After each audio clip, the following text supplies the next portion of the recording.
Zach Barnett, footballscoop.com. Joins Craig Smoak. I'm David Smoak on 365 Sports. Zach, we'll get into some of the coaching thoughts, news, etc., extensions.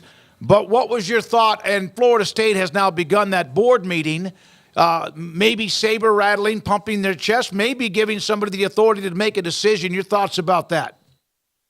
Yeah, I don't believe this is saber rattling. I think they've rattled their saber plenty already, and I think the ACC has done what it can to placate the Noles with their success initiative that they announced over the spring. But I mean, it's not like there's money in the ACC that they're holding from Florida State. I think the ACC is prepared to pay Florida State everything they can afford while also fulfilling its obligations to the other schools. So I do believe Florida State is looking to get out of the ACC by any means necessary, and where it goes from there is anybody's guess. I think at this point they'd be willing to join the Big Ten and even the Big 12 if the SEC and Big Ten don't make offers. And does that make sense on a balance sheet? I doubt it, but at this point, I don't think Florida State really cares. Zach, how surprised or not surprised, I guess, are you that we are where we are already, just how quickly things have seemed to move these last couple years ever since Texas and Oklahoma's I guess, decision to join the SEC got unveiled a little bit earlier than it was supposed to, and just everything seems like it hasn't really stopped in college sports since then. But is this the step towards the Power 2 that everybody speculates and worries or talks about, or how do you just kind of see where we are right now in the college football game and landscape? I mean, I think if we're going to take a 30,000-foot view, I think we're in a revolutionary period in college sports. And I think if you were to look back at this time we're living in now, 30, 40 years from today, I think we'll view this as the period when college sports went from a professional enterprise for everyone but the players to a fully professional franchise where players are paid and perhaps colleges even license their brand, their name, image, likeness, their facilities to a professional football enterprise that happens to use Florida State's name, but the players don't even go to class. And we have a full-on minor league system. I think that last example is probably the most extreme, but I have seen people smarter than me throw that out there. But yeah, I think we're in a period where we're kind of in the growing pains in between what college sports used to be and what college sports is going to be moving forward. And, we're talking, I think we're getting closer by the day to where players, schools can pay their players, and there's some sort of collective bargaining agreement that binds players to their schools and doesn't allow them to transfer until, a certain, their sophomore year or something like that. And the decisions we make where Cal and Stanford are in the ACC and Florida State might be in the Big 12, who knows? I think we're in the growing pains of everything sorting itself out to where we're going to be moving forward. How much past or to that point that you said could be what we look at in 20 or 30 years is almost to a point where the game itself, just college football, I'm not trying to get off my lawn, but how much more past where we are now into contracts or whatever you're mentioning is going to hurt the sport, or are they ever possibly hurt? Like the NFL, no matter what they do, suspending people or go after people or wins or losses or drama or scandals, they're unbeaten. Is college football that way too? I don't want to whistle past the graveyard here, and I'm certain there is a tipping point out there. And when so many people, you say, I'm done with college sports, it's not what it used to be. I'm thinking of an Oregon State fan who, their program has been full on relegated to the minor leagues. You have to take those people seriously, but at the same time, it feels like every single off season now, and now we're not even really in the off season, but it just seems like for the last 3-4 years, from January to August is just absolute chaos, and the sport's tearing itself apart from the inside. And college sport, it says we knew it, is gone, and then the games get here, and nobody cares about that stuff. Mm-hmm. And the game is still great, and it still feels like the college football that we all know and love, and no one really cares about that stuff. So as long as that happens, I think we're fine. And I think the people did this with the transfer portal and NIL, and I think while you can certainly point to individual examples of a school or a player being hurt, I think in the long run, the transfer portal and NIL have been really good for college football. It's keeping players that otherwise wouldn't be in college football. It's keeping them in the game. It's allowing more talented players, the talent to spread out, and more talented players to see the field. So I think we have to keep both options in mind. Yeah, this certainly could make college sports worse, but it could also make it better. Mm-hmm. Zach, we had this just convergence of events here right before Christmas with this board meeting kind of being the cherry on top, but you had bowl games and National Signing Day and transfer portal. From coaches that you talk to, I mean, a lot of them have voiced their frustrations in various parts of the things that I just mentioned, but especially just looking back on this last week or two, what's kind of the general feeling you get in terms of just exasperation or just thoughts in general about sort of the calendar and where we are? And is there any hope that this thing can kind of clear up a little bit, or do you expect it's always just going to kind of be a constant logjam, sort of like it's turned into? Yeah, I mean, I don't think there's any coach out there that would tell you that they love the calendar where it's at. It's madness.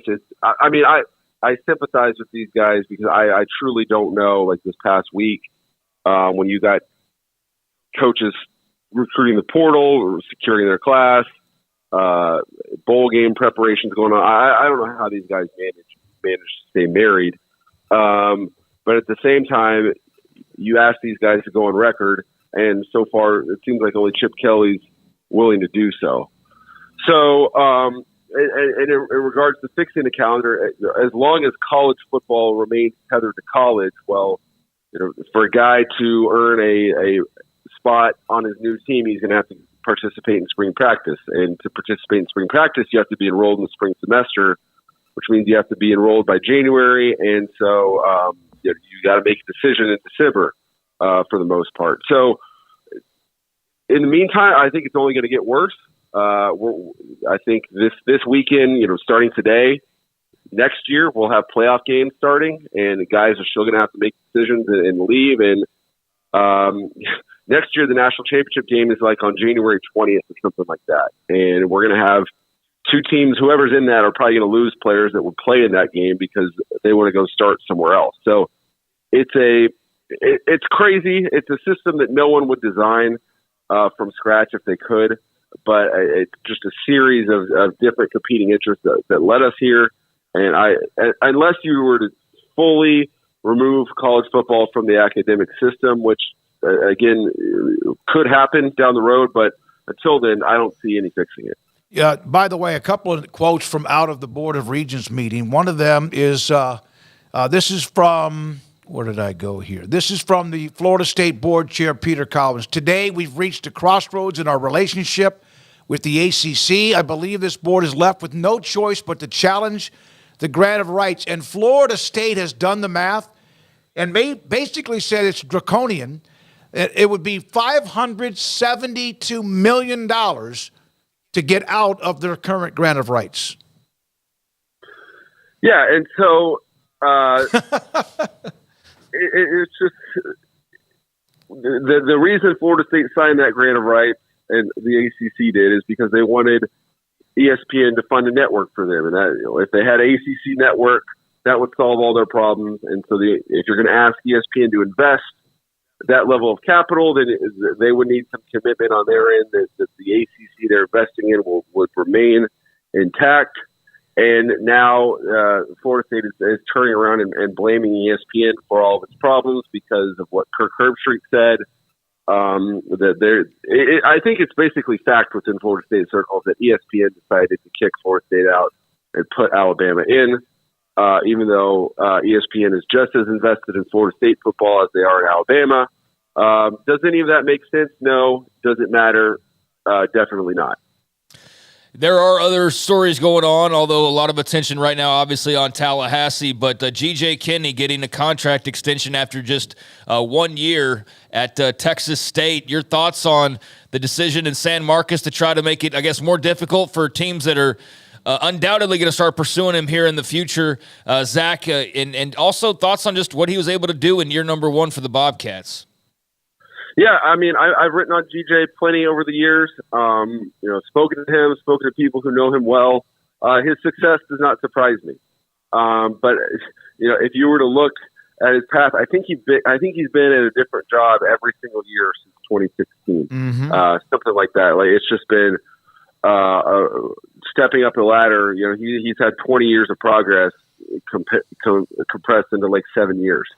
And I think it's all deserved. Every job he's got, he's done a good job and earned that promotion. And so it had to stop at some point. And I definitely think it's good for him, as he prepares to level up to a power 4 job, I guess is the new term. It's definitely good for him to sit and stay a while and prove that he can sustain his success. And the interesting thing about it is that Jake Spavital, his predecessor at Texas State, was one of the first coaches to fully invest in the portal, and I think had a class where they didn't even sign a single high school kid and just with full portal, and that blew up in his face and got him fired. And GJ has definitely made an effort to show face, as they say, for Texas State staff with Texas high schools, and he hosted the staff at the Texas High School Coaches Association, which is, as you guys know, located in San Marcos. But at the same time, he's done really well in the portal as well. You can't turn around at Texas State as quickly as you have without investing in the portal. So I think he's done a good job of managing both, which you have to do these days. And I think he'll be a big-time head coach sooner or later. My question is this, and I know what, for example, UTSA is doing with Jeff Traylor, and what a great job and a nice bowl win, their first ever. But these schools that know that they're almost a breeding ground, and I'm not being disrespectful. I mean, schools even in the Power 5 have that feeling too when they have somebody that's successful. What do you think is the percentage of how many schools bet against themselves when they don't need to with a contract extension? Oh, I think it's a lot, and I don't think that it's limited to the quote unquote breeding ground schools. Within my family, we have a lot of North Texas grads, so we have this conversation, amongst ourselves all the time, because a lot of my family members would like to see, North Texas hire someone who's going to stick around for a long time. And my caution always is kind of just be careful what you wish for, because if someone comes to hire your guy away, it means he's done well. A Big 12 school is not going to hire a coach from Texas State or North Texas who's not winning. So I think it's a good sign if you're one of those schools that you have to constantly be worrying about, are we going to lose our coach? Ultimately, that's where you want to be, because otherwise, if you're North Texas, UTSA, Texas State, and you're not worried about a Baylor taking your head coach, it means you're not winning enough. So I think you got to just kind of accept the reality of where you are.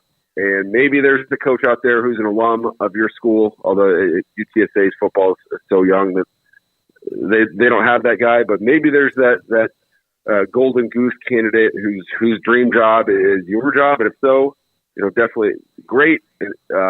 Reward him accordingly. But I think if you're an AD at one of those schools, you just got to kind of be aware that you're constantly going to have to ward off the vultures, and at the same time keep a list of replacements for when your guy eventually leaves. If you don't mind, Zach, one question on, you mentioned Spavital, who's now on the staff at Baylor with Dave Randa. You and I traded a few texts because, it was really not known what the final decision would be, but the decision was that Randa stays and he brings on Spavital, among others. There's been coaching changes. Sean Bell headed to Houston. How do you feel like Randa has done since what is a not new lease on life, but giving that opportunity to have a chance to turn this thing around? Yeah, I think I think what Dave Randa did from 2020 to 2021 was one of the most impressive coaching jobs of this decade, and I don't say that lightly. It so quickly identifying he came out, hired Larry Fedora as his initial OC, quickly realized that it wasn't working, which is not so difficult to do, but then identified, all right, here's what we need to do, here's what would work, and here's the guy who can come in and do it. And they led to, in my opinion, the best season in Baylor history, winning the Big 12, the Sugar Bowl in 2021. And so obviously the hope is if he did that once, he can do it again. And if you're Dave Randa, I mean, he's now on his third offensive coordinator, and he probably won't get a fourth offensive coordinator job, or fourth offensive coordinator hire, excuse me. So this one needs to hit, or there's going to be change in Waco. That's just the reality of it. Thank you, man. Appreciate it, Zach, jumping in with us early. Football scoop. If you want to know some of what's happening, a lot of what's happening with the coaching carousel, not just the head coaching carousel or changes, but also other position coaches, coordinators, that's a great follow at Football Scoop. Thanks to Zach Barnett. Now,